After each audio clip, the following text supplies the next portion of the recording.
Hey everyone. This is gonna be a really casual video. I'm feeling a little bit sick. My throat hurts. I made myself some tea. And I started a big project in Minecraft. That is way too hot. Yeah, I started a big project in Minecraft, and I thought while I worked on it, I could talk a little bit about game development and sort of the current state of Viral Reload. It's all good news.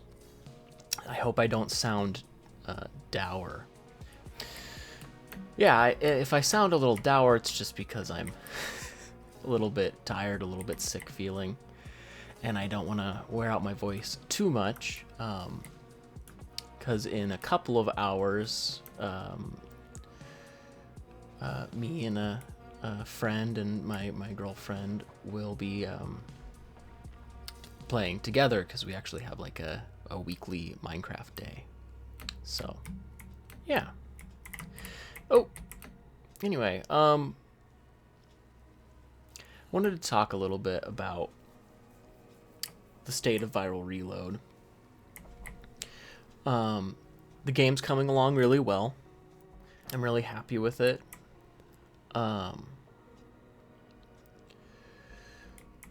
I recently realized that the game is in a state where I'm actually able to pretty much play through the entire thing.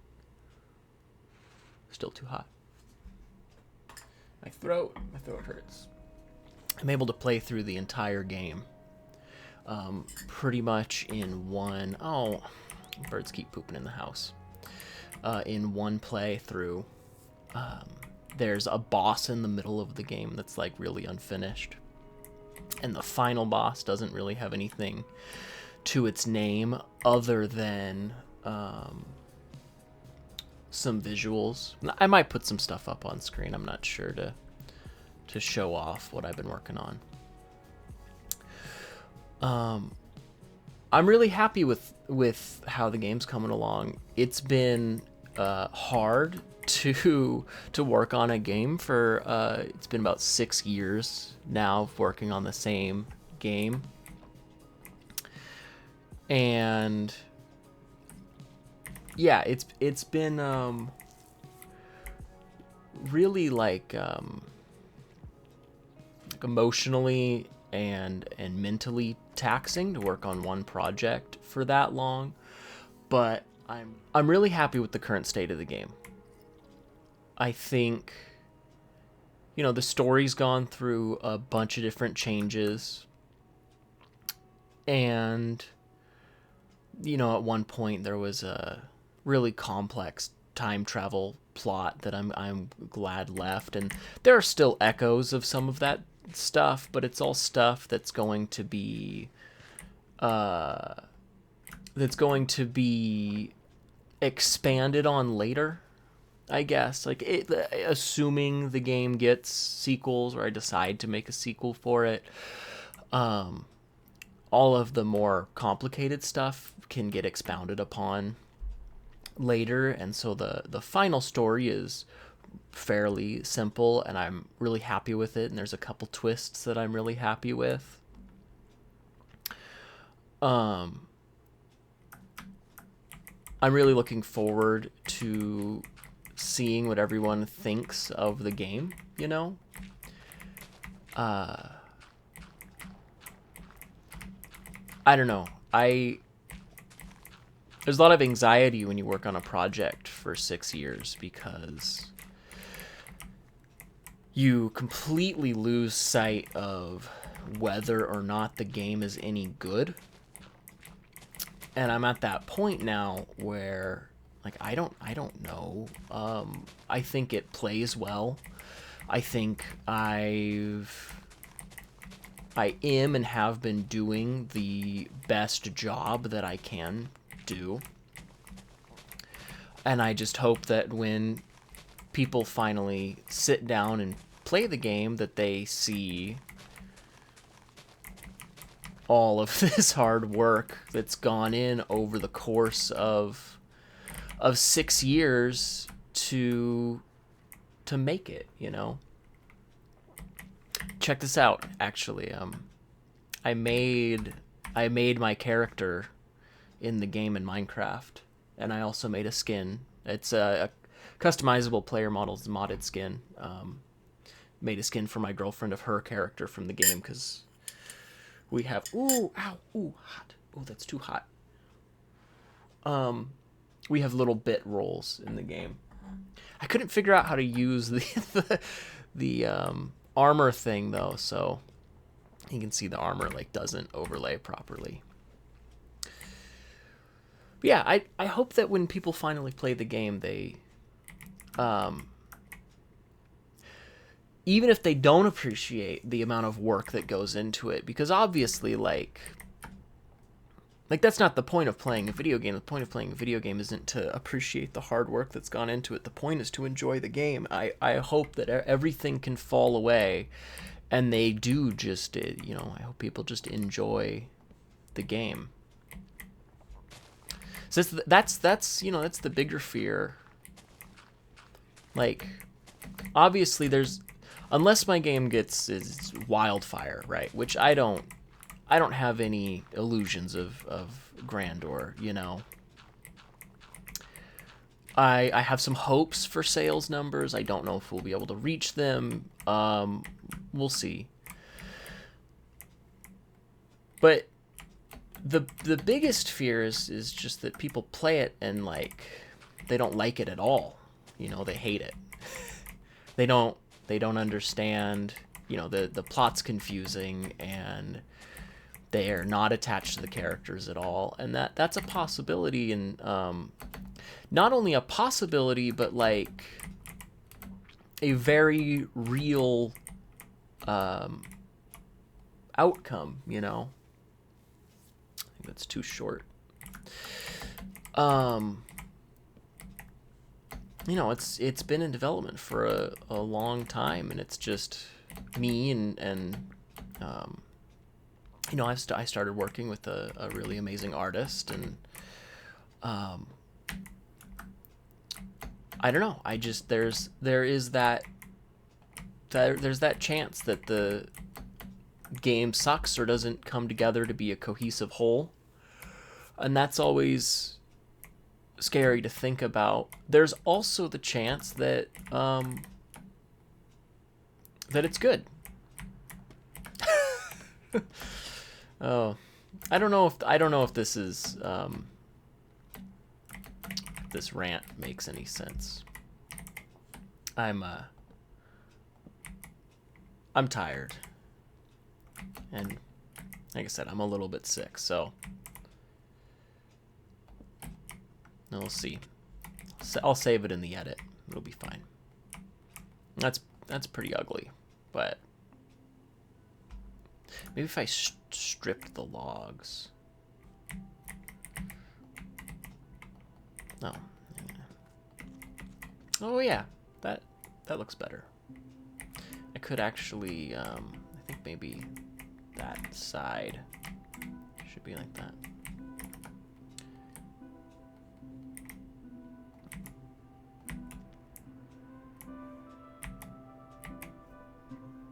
I think you can hear every keyboard click.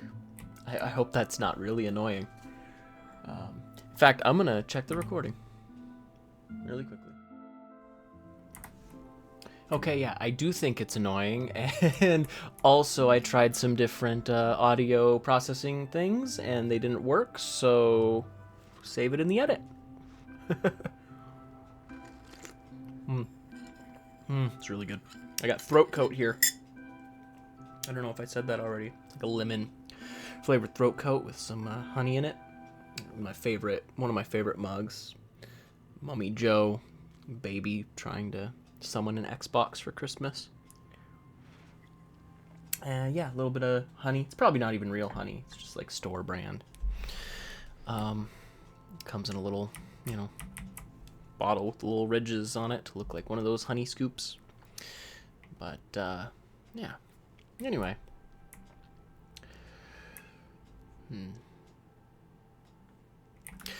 But yeah, for all the fears that I have that the game isn't good or that people won't like it, I am actually fairly confident, at least personally, that I have done a good job. You know? Obviously at this point there's some rough edges, and it needs work still. But I'm really confident that the game I have made is good. Which I guess sounds kind of counterintuitive to what I was saying earlier, or contradictory, but for me, I do think the game is good. Like, when I play it, I feel happy with the direction that I've taken it in, and I feel really like just excited that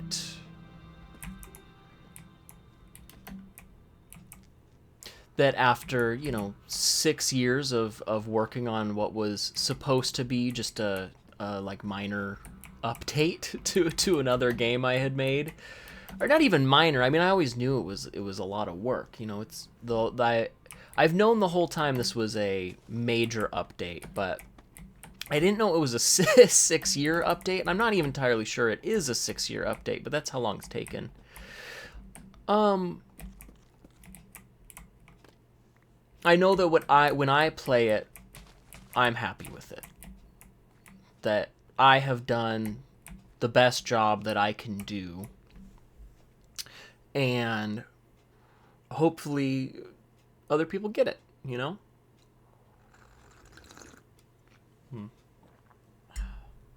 It's really good tea. I actually really like throat coat. I don't know if that's a controversial opinion, but I think it's good. I think it tastes really good. For now, I guess we'll have a button there to launch this. This doesn't go anywhere, by the way. This is really complex. I stole the design off of a YouTuber called ItsMarloe, I think is his name. I don't know. He does laid back Minecraft videos kind of like this. But better and more professionally put together and edited, and he's got like replay mod and all this stuff to make his videos really cinematic. I say stole because that's accurate. Ooh, I use spruce logs instead of oak logs. Oh yeah, sleeping bag. I like my game. I want other people to like my game. I rewatched Indie Game the movie, which is a at this point classic film, right? It came out in like 2012 about being an independent game developer, and that film has taken on like a lot of different meanings to me throughout my life. The first time I watched it, I was maybe 11 years old or so, and even at that point in my life, I already knew that I wanted to make games. But, and I had tried, I had, I think at that point, at around 12 or so, I had dabbled with Unity or a little bit, and I think at that point as well, I was already using Construct 2,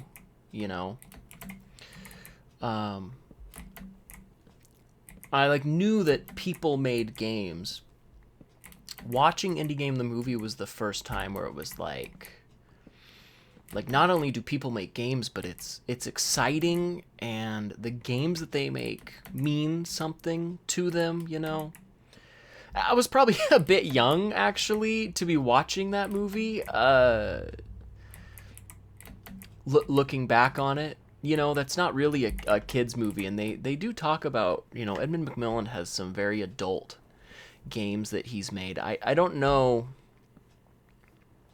I can't remember if it's in the special features or not, where they actually show some of his really, really adult games. But I found the special features as well. They had released them as part 2 on Netflix when I was a kid, and so I watched all of it, more or less, and I just remember this sense of wonder that, like, not only do people make games, but like 1 to 5 people can make a game, and they can get it on a real actual console, and other people can pay the money for it, you know. It was very inspiring. It was very inspiring for me. I don't know what I'm going to build this out of. I've got like a frame sort of here.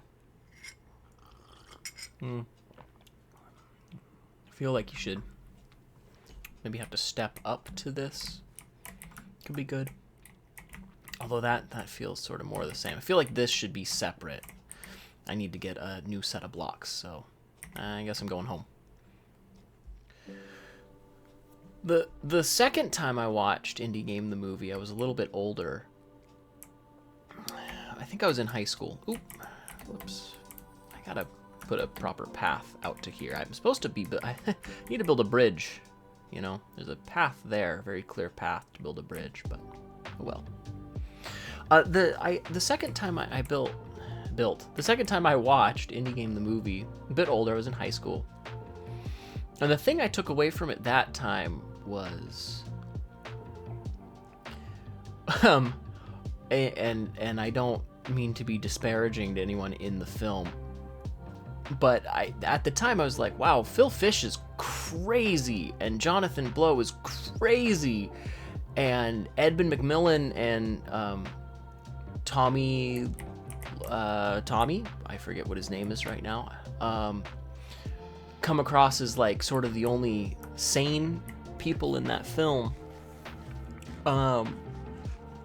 which I think is a very like high schooler reading of that movie, because now that I've seen it a couple times, like as an adult, I don't think, well, for one, I think Jonathan Blow, I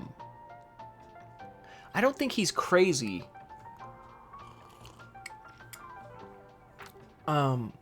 I actually watched the commentary, which I don't recommend doing. It hasn't aged particularly well, by Team Meat, which is Edmund McMillen and Tommy. And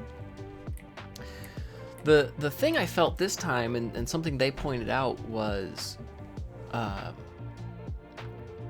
Jonathan Blow got memed on really hard for that scene where he talks about Soulja Boy playing Braid. And in watching Soulja Boy playing Braid, he was devastated, right? Which is really weird because it's a funny video, you know. But he was devastated because Soulja Boy didn't get it, didn't understand what his game meant. And what Team Meat said that I thought was really interesting is that Jonathan Blow made that game and hoped that people would understand him better. So he went on the internet looking for people that understood him and understood his game. And what he found was the internet.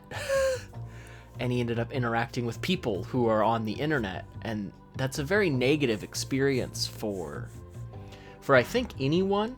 But when you've made a game that is very personal to you, and you've unleashed that onto the world, and then other people don't see it the same way you do, I think that's really hard to come to terms with, especially when you see yourself as a creative who has something to say about the world, you know? And I think Jonathan Blow, from his own perspective and not even just in his mind, I think Jonathan Blow has something to say about the world. I mean, everyone has something to say about the world, right? And you can only say it from your perspective. Throat coat's so good. Well, it's probably the honey that's good. Sugar. Anyway. Yeah, I mean, if you've got something to say about the world and people don't get it, that's just seems like it would be hard to reconcile and to understand, like, why you see it this way and other people aren't seeing it that way at all. But I think because of that, and because of the way the documentary is shot and cut and edited, it makes him come across a little bit crazy, you know, because he says it was devastating to him, and they show him in that shot, and you know, it's this pitch black room almost with him framed against a window, like head down like this, you know, and it makes him look insane. And Phil Fish in that documentary, you know, I'm not gonna sugarcoat it. He says, my reward for finishing this game is that I get to not kill myself, you know, and that makes him come across as really crazy. But now that I've spent 6 years on a game, and 6 years on a game that's actually going to come out, because I had some projects in high school that I was 2 to 4 years deep into, right, that just never saw the light of day. Now that I'm 6 years into a project, like, I understand why and how your ego gets that wrapped up into something as seemingly innocuous as a video game. Because it's art, and it's your art. And not only is it your art, it's deeply personal art. I'm going to throw a chest for specifically flowers down. I need to get a new sorting system. My current sorting system's pretty terrible. Or I guess I'll make it for seeds and plants.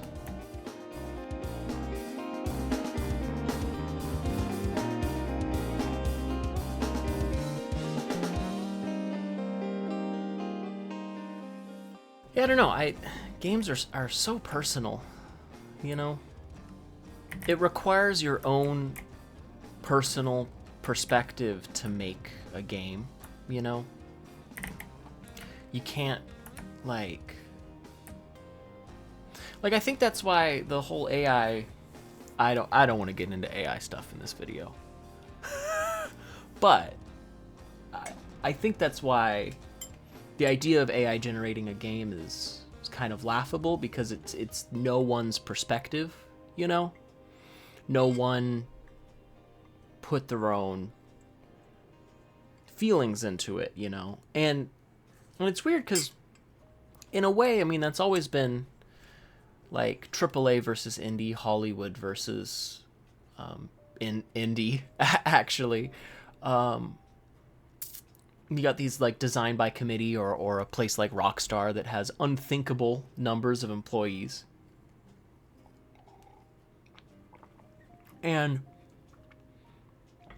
in my opinion, you end up getting more interesting and frankly, in my opinion, important games out of the indies, because when there's a smaller team, it's heavily just someone's perspective on the world.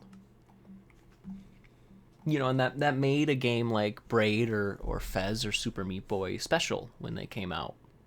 Because those were those people's perspectives came through the game.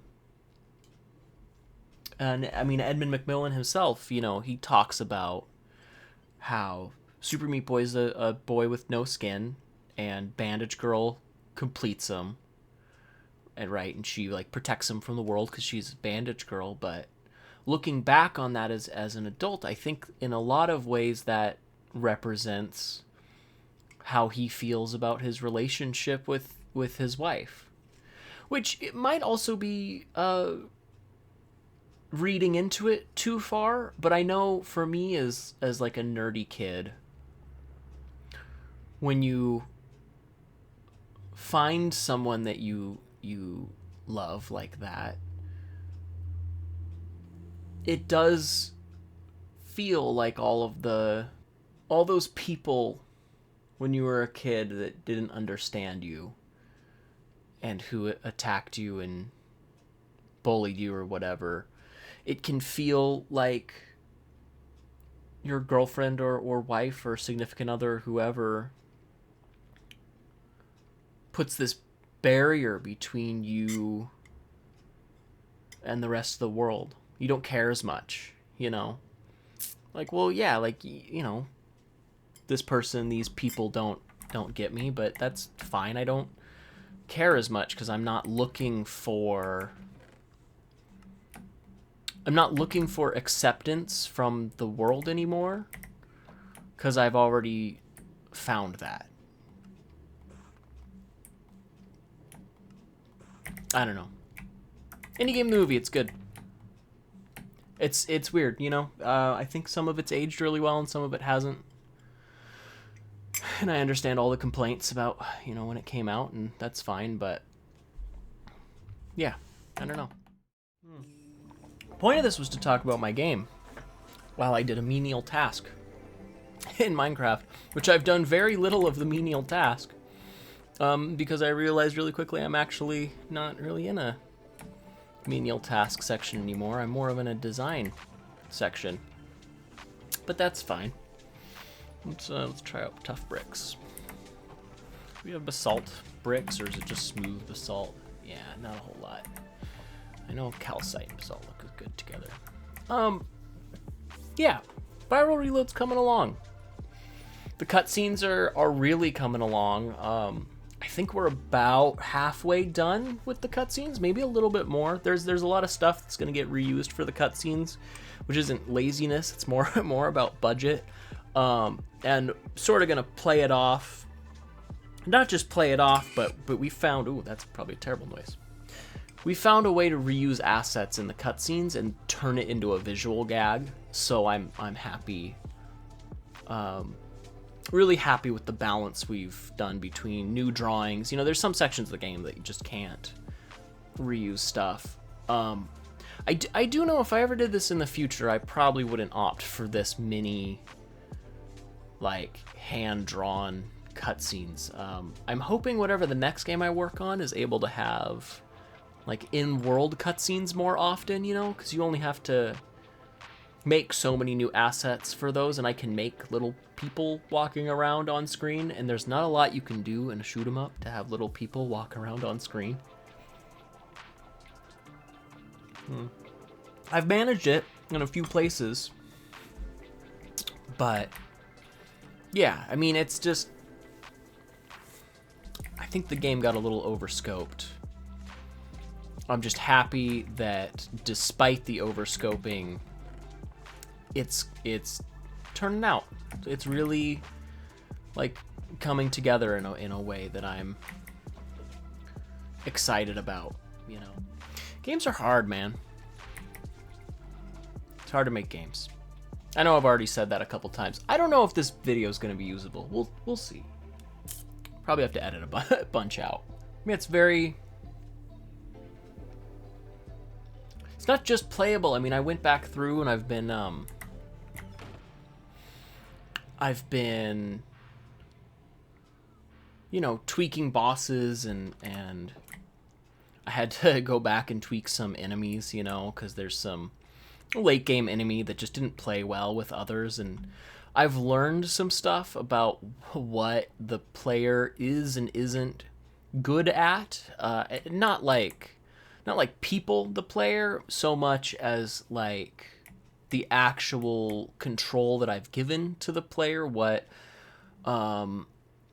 is reasonable to expect of them and what isn't. And so I've gone back and tweaked enemies and whatnot to fall in line with that. You know, the player can move left to right really easily with the dodge, but they can't move up or down very quickly. So trying to limit the amount of things that try to make you move up or down very quickly has really improved how a lot of the bosses flow and how some of the enemies attack the player, you know? And so I'm just really happy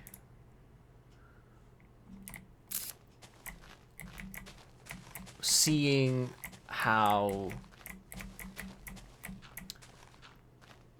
some of those things have finally come together, started to feel like a cohesive whole, you know, tweaking bosses, adding some more attacks to them, removing attacks that just didn't make sense for them to have. Yeah, I'm really excited, and I feel like I've repeated myself a lot in this video, but I'm just really happy that everyone's going to finally get to play this game that I have spent the better part of 6 years making, you know. And I'd love to I really want to make a video at some point, really going into depth as to why the game took that long. I think a little bit of that is going to need to be part of a larger, like, post-mortem on the game.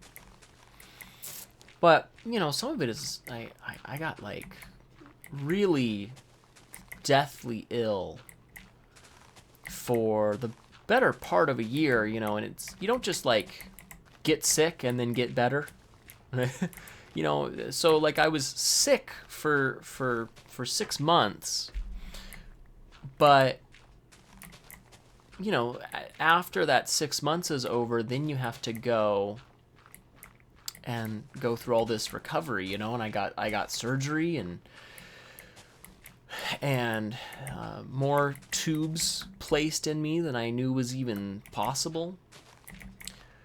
And it was, you know, it was just a lot to recover from, both physically and emotionally, and I don't think I'm fully even there yet, you know, on all fronts. But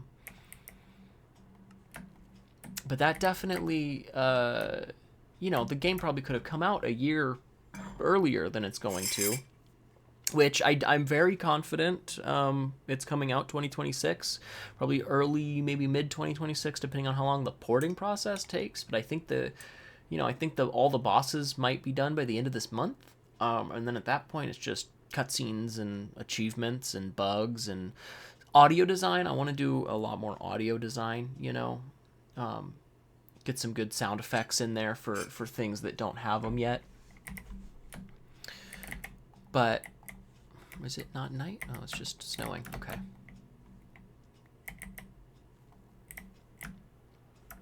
Yeah, I don't know. I just I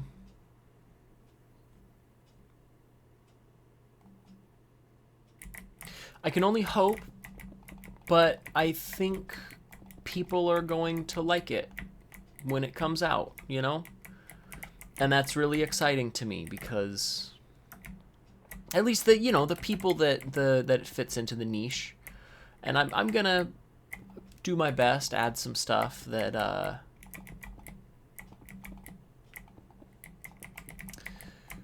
to try and you know, ease players into it. I'd like it, you know, if my my girlfriend or if some family members were able to actually play the game without dying every 5 seconds, you know. I've got some ideas for that. Some are more hacky than others. But yeah, I don't know. I've got a lot of hope about how everything's gonna turn out. And yeah, I'm just really looking forward to everyone getting to play the game. I should have wrote down a list before I did this of things I wanted to talk about, but I mean, as you can tell, this has gone a little rambly throughout, but that's okay.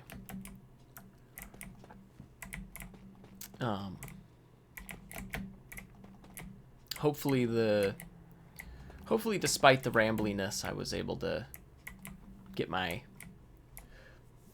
thoughts and feelings out there, you know. Take anything away from this, it's that Viral Reload it's coming out. And probably sooner than you would expect, given how the rest of the development has gone, you know. Should be coming out sometime early 2026, and I'm really proud of myself for that, and I'm really looking forward to everyone getting to play the game. In Indie Game the Movie, Edmund McMillan says, like, it's all worth it because out there somewhere is some kid and that's their favorite game,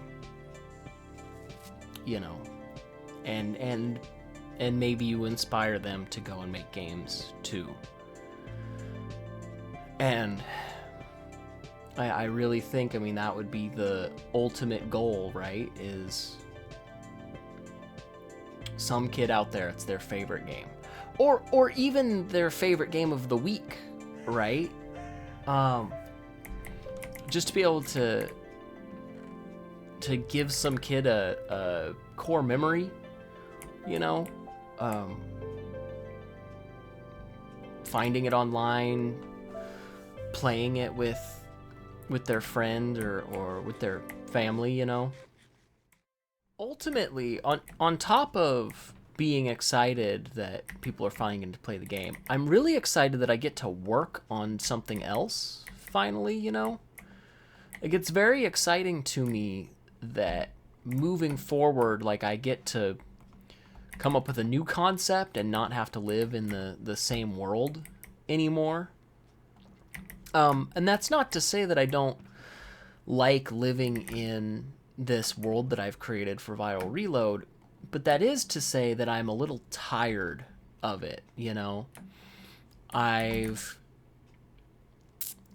feel like I've spent a really long time here, and I'm looking forward to getting to, you know, create something new, work in the newer versions of Godot, because I've been stuck on Godot 3.x for a while now.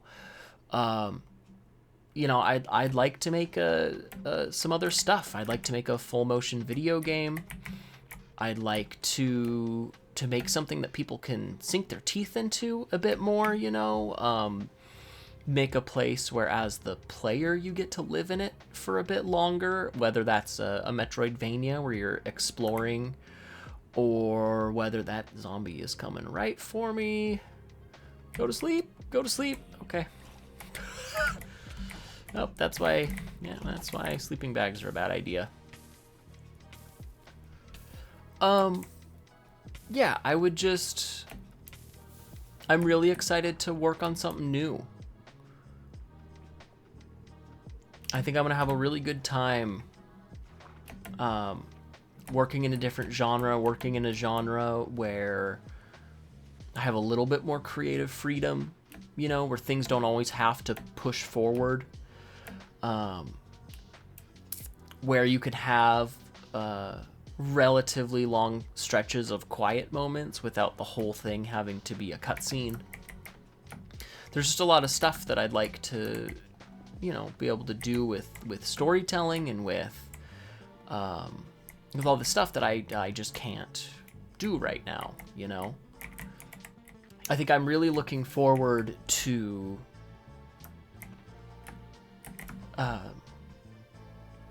getting to stretch some creative limbs in other genres and other facets of game development that I just don't get to do right now.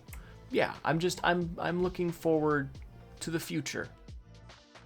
I think I'm gonna call it there. So thank you everyone for sticking around and listening to me ramble a bit. You know, I hope you enjoyed it.